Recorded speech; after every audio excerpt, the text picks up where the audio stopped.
আসসালামু আলাইকুম। এখন শুনবেন সংবাদ শিরোনাম। ঈদের লম্বা ছুটিতে রাজধানী ছাড়ছে ঘরমুখো মানুষ, শিডিউল মেনে চলছে ট্রেন, বাড়তি ভাড়া আদায়ের অভিযোগ বাসে। ঈদের ছুটিতেও মন্ত্রিসভার বৈঠক, ধর্ষণ সহ নারীর প্রতি সহিংসতার মামলাগুলো দ্রুত নিষ্পত্তির নির্দেশ প্রধানমন্ত্রীর, সম্পূরক বাজেট অনুমোদন। বিদেশি পরামর্শকের মত উপেক্ষা করে সংসদে সরবরাহ করা হয় নিম্নমানের হেডফোন, এমপিদের অসন্তোষ, অনভিজ্ঞ ঠিকাদারের কারণে শব্দ বিভ্রাট। হরমুজ প্রণালীর মিসাইল সাইটে যৌথ বাহিনীর ভয়াবহ হামলা, টার্গেট ইরানি পরমাণু প্ল্যান্টও, ড্রোন ঠেকাতে সি র্যাম প্রতিরক্ষা ব্যবস্থার দিকে ঝুঁকল মার্কিন বাহিনী। এতক্ষণ শুনছিলেন সংবাদ শিরোনাম, এবার বিস্তারিত। ঈদ উল ফিতর উপলক্ষে এক সপ্তাহের লম্বা ছুটিতে দেশ, পরিবার প্রিয়জনের সাথে উৎসব মুখর পরিবেশে ঈদ উদযাপনে রাজধানী ছাড়ছেন ঘরমুখো মানুষ। রাজধানী ছেড়ে বাড়ির পথে ছোটা নগরবাসীর ঈদযাত্রার খবরাখবর জানবো। আজকে থেকে মূলত গতকাল থেকে ছুটি শুরু হলো, আজকে থেকে মূলত সবচেয়ে বেশি মানুষ বাড়ির পথে ঘুরেছেন, যারা ঈদ করবেন প্রিয়জনের সঙ্গে। তারা সদরঘাটে দক্ষিণাঞ্চলে মানুষ যায় এবং দক্ষিণাঞ্চলের বেশ কয়েকটি জেলায় এই সদরঘাট দিয়ে যাওয়া আসা করেন এবং প্রায় 37টি রুটে জাহাজ চলাচল করে। আজকে বিএডব্লিউটির তথ্য যেটি বলছে যে প্রায় শতাধিক লঞ্চ আজকে এই সদরঘাট টার্মিনাল থেকে ছেড়ে যাবে। পাশাপাশি বসিলা এবং শিমুলিয়া যে দুটি ঘাট নতুন করে করা হচ্ছে, সেখানে আপনারা এসে দেখতে পাচ্ছেন যে প্রত্যেকটি লঞ্চে তিল ধারণের ঠাঁই নেই এবং যেই আজকে থেকে এটি নিয়ম করা হয়েছে, যেটি হচ্ছে কোনো ধরনের নির্ধারিত সময় নেই, যে লঞ্চটি মানুষে পরিপূর্ণ হয়ে যাবে সেই লঞ্চটি সাথে সাথে নির্দিষ্ট গন্তব্যে ছেড়ে যাবে এবং সেটি হচ্ছে সকাল থেকে প্রায় 15 থেকে 20টির মতো লঞ্চ ইতিমধ্যে ছেড়ে গিয়েছে, যেগুলো মূলত বিকেলবেলা ছাড়ার কথা ছিল। সেগুলো যাত্রী হওয়ার সাথে সাথেই ভরে গেছে বা ছেড়ে গিয়েছে। আমরা দেখেছি শুধুমাত্র গুলিস্তান থেকে একেবারে সদরঘাট পর্যন্ত আসতে মানুষের দীর্ঘ সারি এবং অন্তত হাজার হাজার মানুষ, তারা পরিবার পরিজন নিয়ে, পরিবার সবচেয়ে ছোট সদস্য এবং সবচেয়ে বড় সদস্য বা বয়োবৃদ্ধ যারা রয়েছেন তাদেরকে নিয়ে তারা আসছেন। কেউ হেঁটে আসছেন, কেউ রিক্সায় আসছেন, কেউ অটো রিক্সা আসছেন, যে যেভাবে পারছেন ছুটছেন, অর্থাৎ প্রিয়জনের সঙ্গে ঈদ করতে তারা ছুটছেন। তবে একটি বিষয় বারবার নিরাপত্তা বাহিনীর পক্ষ থেকে বলা হচ্ছে, যাতে অতিরিক্ত যাত্রী না হয়, তারা যাতে ভ্রমণ না করেন, কারণ যেহেতু নৌপথ এবং মার্চ মাসে, সুতরাং অতিরিক্ত যাত্রী হয়ে যাতে কেউ ভ্রমণ না করেন, সেই কারণে তারা বারবার তদারক করছেন।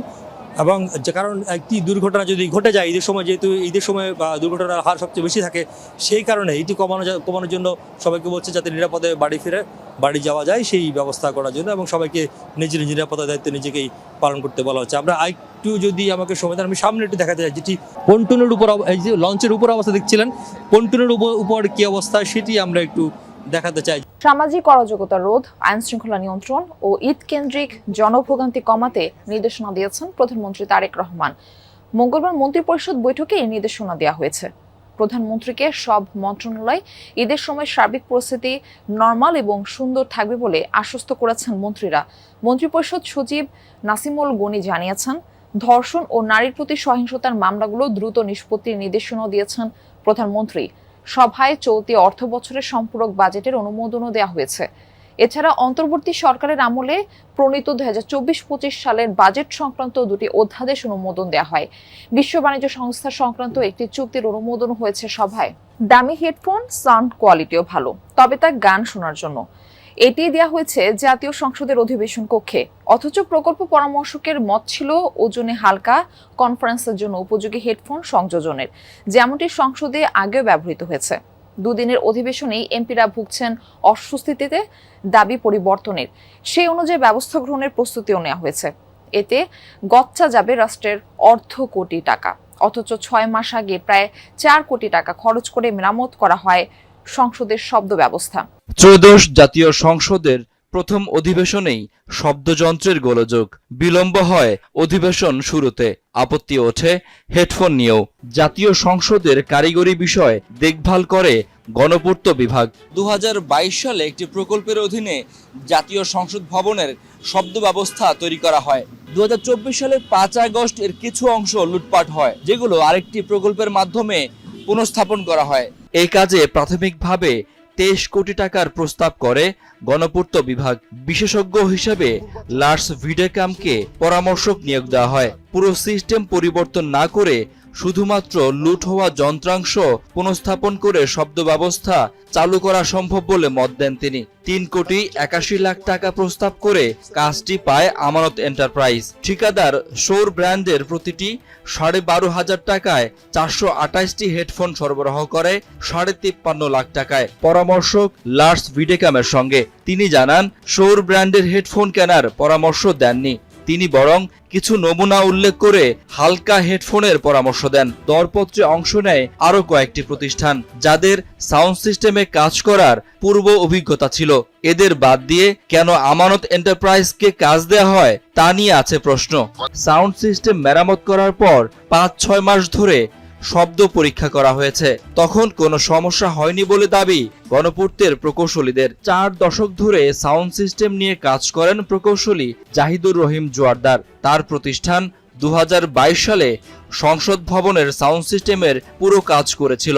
তিনি জানান, এ ধরনের কাজে দরকার অভিজ্ঞতা। হেডফোনগুলো পরিবর্তন করার বিষয়ে এরই মধ্যে বৈঠক হয়েছে সংসদ সচিবালয়ে। তবে সচিব কানিজ মওলা জানান, এটি কবে নাগাদ হবে তা এখনো নিশ্চিত না। গুরুত্বপূর্ণ যে পয়েন্টগুলো রয়েছে, যেমন রাজধানী প্রবেশপথ, আব্দুল্লাহপুর, টঙ্গী বাজার, কলেজ গেট এবং বগুড়া বাইপাস, চন্দ্রা, মাওনা এবং চান্দনা চৌরাস্তা, এই পয়েন্টগুলোতে মূলত জটলা রয়েছে। তবে অন্যান্য দিন হচ্ছে আজকে সকাল থেকে অর্থাৎ ফজরের পর থেকে ঢাকা ময়মনসিংহ মহাসড়ক এবং পাশাপাশি ঢাকা টাঙ্গাইল সড়কে কিন্তু আসলে যাত্রীদের যে চাপ, সেই চাপের কারণে জটলা আরও বড় হচ্ছে। তবে ট্রাফিক পুলিশ বলছে যে এই জটলাটি সন্ধ্যা পর্যন্ত একটু দীর্ঘ থাকবে, যেহেতু শিল্প প্রতিষ্ঠান বাকি যে অংশগুলি রয়েছে যদিও দাপে দাপে কলকারখানা বেতন ভাতা দিয়ে ছুটি দেওয়া হয়েছে, অর্থাৎ আজকেই শেষ, যে কারণে আজকে সারাদিন। হরমুজ প্রণালীর কাছাকাছি মিসাইল সাইট লক্ষ্য করে ভয়াবহ হামলার দাবি করেছে যুক্তরাষ্ট্র ইসরায়েল। ছোড়া হয়েছে ৫,০০০ পাউন্ডের বাংকার বাস্টার বোমা। দাবি, বিপুল এন্টিশিপ ক্রুজ মিসাইল ছিল সেখানে। যৌথ অভিযানের টার্গেট হচ্ছে বুশেহের পরমাণু প্ল্যান্টও। ইরানের দাবি, স্থাপনার কোনো ক্ষয়ক্ষতি বা প্রাণহানি হয়নি। রাজধানীর আরও কয়েকটি সামরিক স্থাপনাতেও হয়েছে হামলা। আইডিএফ এর দাবি, এই পর্যন্ত কয়েকশো কমান্ড সেন্টারে চালানো হয়েছে হামলা। ইরানও পাল্টা জবাবে পিছিয়ে নেই। ইসরায়েলি শহর রামাতগানে মিসাইল হামলায় ২ জন নিহত হয়েছেন। চলমান যুদ্ধে দেশটিতে মোট প্রাণহানি ১৫। উপসাগরীয় দেশগুলোয় মার্কিন সামরিক স্থাপনা লক্ষ্য করে চলছে হামলা।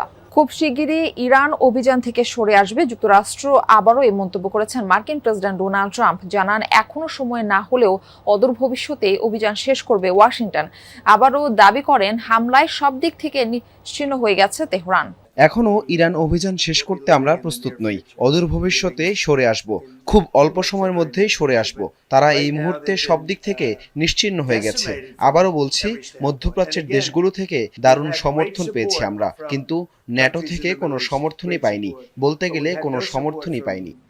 ইরানের হামলা ঠেকাতে অত্যাধুনিক সি-র্যাম আকাশ প্রতিরক্ষা ব্যবস্থা মোতায়েন করেছে যুক্তরাষ্ট্র। এই অস্ত্রের সাহায্যে ড্রোন প্রতিহতের দৃশ্য সামাজিক মাধ্যমে ভাইরাল। বিশ্লেষকরা বলছেন, আধুনিক যুদ্ধে ড্রোন, রকেট আর আর্টিলারি হামলা ঠেকাতে বেশ কার্যকর এটি। শক্তিশালী রাডারের সাহায্যে